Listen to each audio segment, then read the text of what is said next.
na the older sibling to Mheshimiwa Dr. Daniel Kiaraho ndiye atafunga kipindi cha tribute, akitoa tribute on behalf of the siblings. Karibu Daktari Daniel Kiaraho.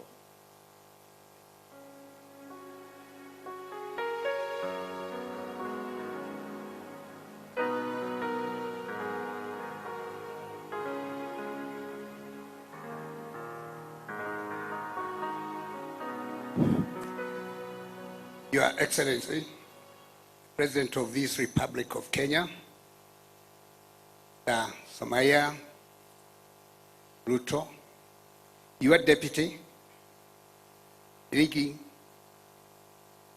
and all protocols observed. I don't want to repeat what has been said here because it is true. But I want to tell you a few things which you may not know about the man who lies in that coffin. If I repeat what you already know, please allow me and excuse me for repeating.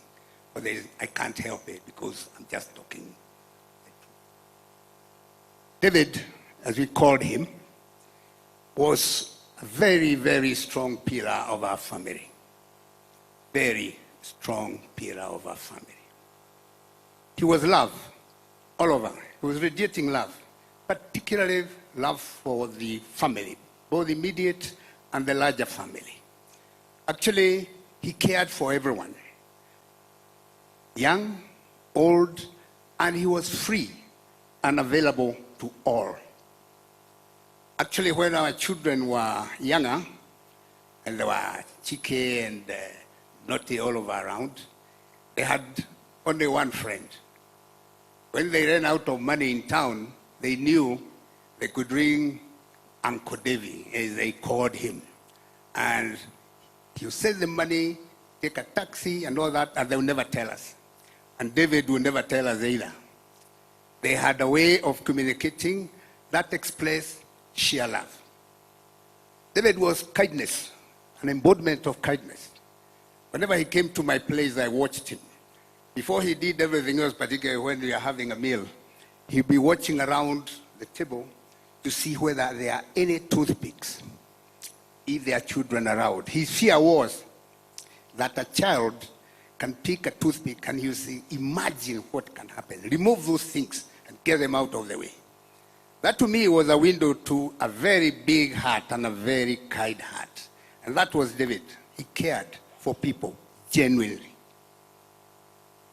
He was available to all of us, and he would not miss any occasion. He would even come at midnight when people are leaving, if he had family gatherings. But to make sure he always stands up with an excuse. I was held up country with my people, and that is here, the people of Okalau. He was persistent.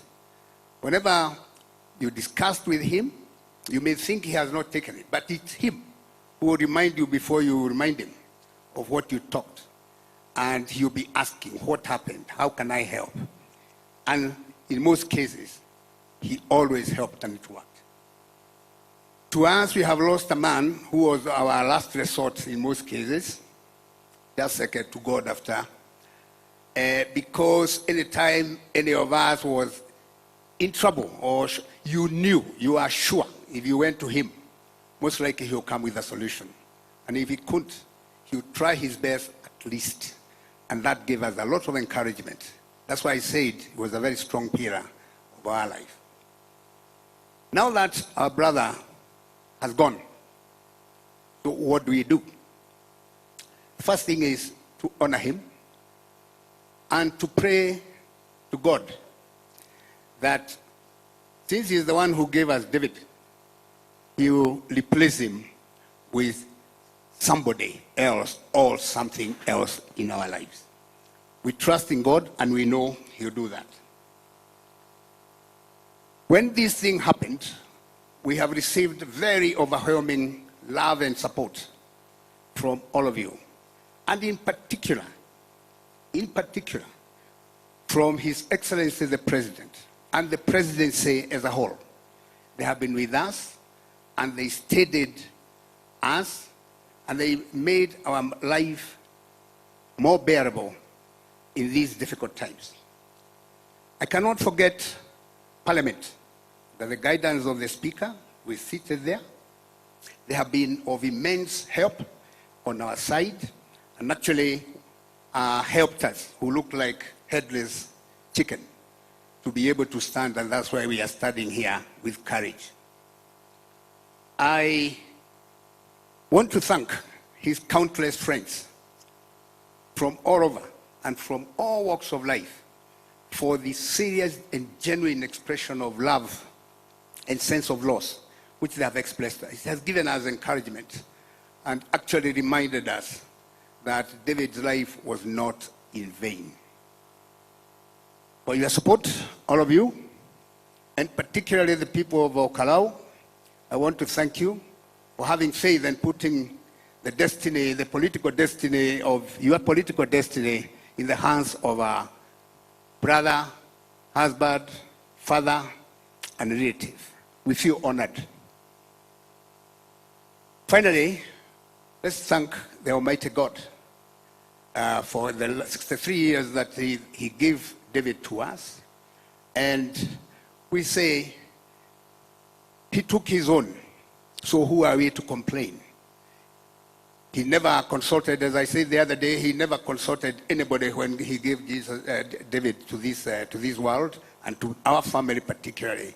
So we have no business arguing with God for taking his own. And with that, I say, thank you so much for being with us. Thank you.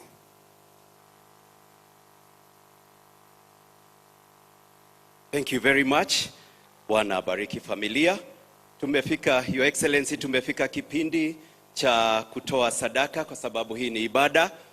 Na kawaida tunajua sadaka inaenda kanisani, lakini kwa leo familia wako na foundation inaitwa Paza Sauti Foundation, ambayo mheshimiwa mwenda zake alianza around 1 year ago, ambayo inasaidia widows and orphans, the vulnerable in the community, kuwapatia sustainable empowerment. So nitaomba ukitoa ujue inaenda hapo, na nitaomba waniwekee kwa screen pay bill number ya Paza Sauti Foundation ili tuweze kutoa. Na tukitoa tuko na ushers, mutakaa tu vile pahali uliko, ushers watakuja kwako na watatusaidia. Tukitoa, Your Excellency, tuko na vijana wawili ambao mheshimiwa mwenda zake alisaidia kukuza talanta zao, aliwatoa chini akawainua. Tuko na Kiaraho Paparazi na tuko na Jogona wa Mami. Nitaomba wapate tu stanza mbili.